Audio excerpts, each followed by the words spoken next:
Alrighty, welcome back to 115 Gaming, and this video is basically a part 2 to the attacker strategy guide. Here we're going to break down some of our basic strats that we have devised in our times playing Rainbow Six Siege, and we're going to give those to you. We hope that these are useful to you, but also that they get your head spinning and thinking about your own strategies. We've developed 3 basic strats for this video: the feint, pincer push, and the hard push. Alright, let's get started with the feint. This strategy works best when your opponent has deployed most of his operators directly into the bomb rooms, or if you're having trouble revealing his operators. The purpose of the feint is to get your opponent to rush one objective and then rapidly swing to a different one. During setup, place 3 to 4 operators, we'll call them alpha force, outside one bomb objective, or in a position which implies you are focusing one objective. With your remaining operators, we'll call them beta force, poised to go upstairs.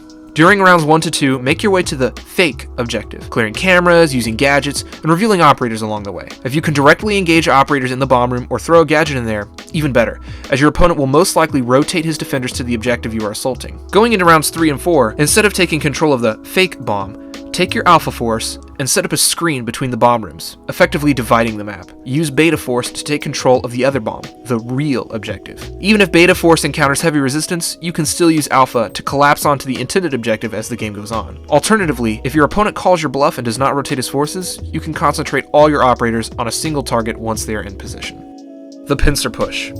Possibly the most common strategy you will employ is some variation of the pincer push, as it is the most generic and adaptable. To set up, you will generally have 3 teams: Alpha, 2 operators; Beta, 2 operators; and Charlie, 1 operator. Before deployment, choose one room on the map to be the focus of your pincer. This could be a bomb room or a room where the defender has focused his operators. The idea is that your force will flank the chosen room from both sides, using superior positioning to secure an objective. To start with, deploy Alpha and Beta in a position to flank the chosen room, with Charlie ready to ascend. On rounds 1 to 2, use Alpha and Beta to clear the path for the eventual push-in, while Charlie can either provide rear support or distract enemy operators. In a game where you should always expect to lose at least 2 operators, specifically designating one to be a decoy can pay dividends, especially if you end up taking out 1 or 2 enemy operators.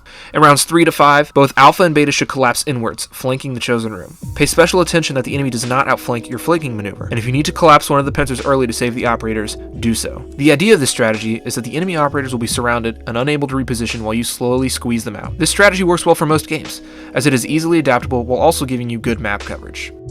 Finally, the hard entry.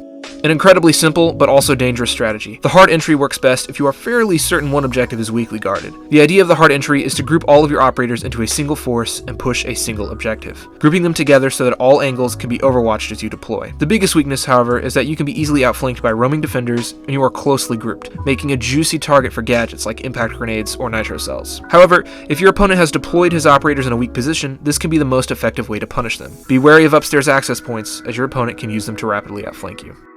And those are some of the basic beginner strategies that we have developed for the attackers. We hope these are helpful, and we hope these get your head rolling so that you can think of your own strategies. Remember, don't get too attached to one of these strategies. If you deploy any of these and one of them aren't working by round 3 to 4, rotate out and try a different strategy. Always be adaptable. These strategies can work, but remember, things are always changing and your opponent is unpredictable. We hope these help you in your time as the attacker. Be looking out closely for the next couple weeks. We're going to be uploading some gameplay videos as well as an in-depth guide for the defender side. Alrighty, have fun, and until we see you next time, have fun defusing that bomb.